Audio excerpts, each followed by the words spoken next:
This is Mission Control Houston. A team of flight controllers continually watch over the International Space Station from here and other centers around the world as the complex circles the Earth every 92 minutes at an average altitude of 260 statute miles.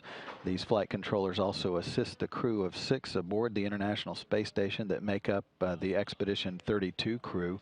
That crew includes Commander Gennady Padalka and 5 flight engineers, Sergei Revin, Joe Akaba, Yuri Malenchenko, Sonny Williams, and Aki Hoshide. It's been another busy week for these 6 crew members aboard the station.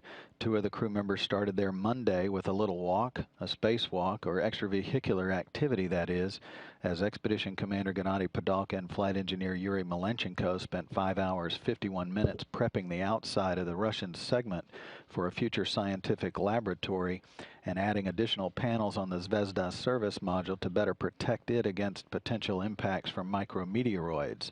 It was the 163rd spacewalk in support of station assembly, maintenance, and scientific work, totaling 1,027 hours and 38 minutes. Padalka has conducted 9 EVAs in his spaceflight career for a combined duration of 33 hours 6 minutes, and Malenchenko 5 EVAs totaling 30 hours 5 minutes.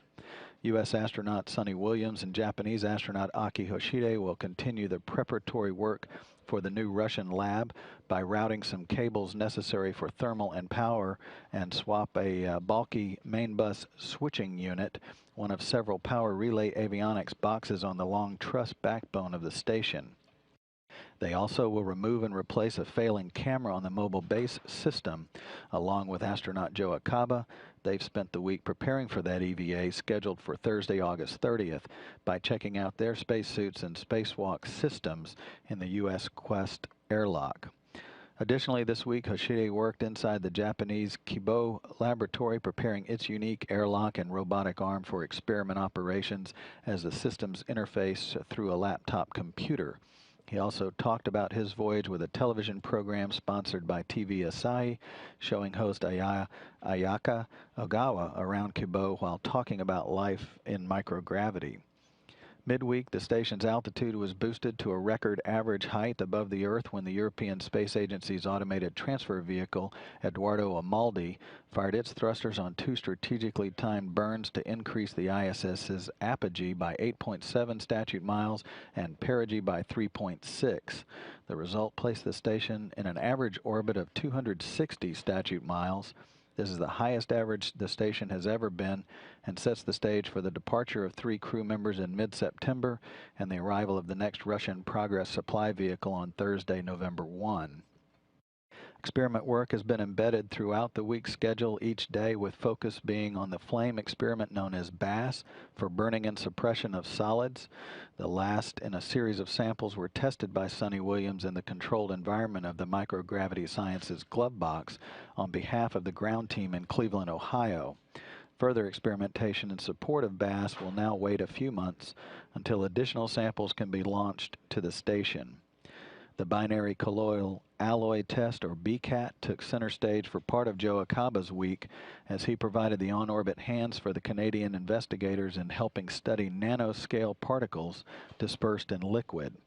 Here on the ground, these particles are commonly found in paint, electronic polishing compounds, and food products.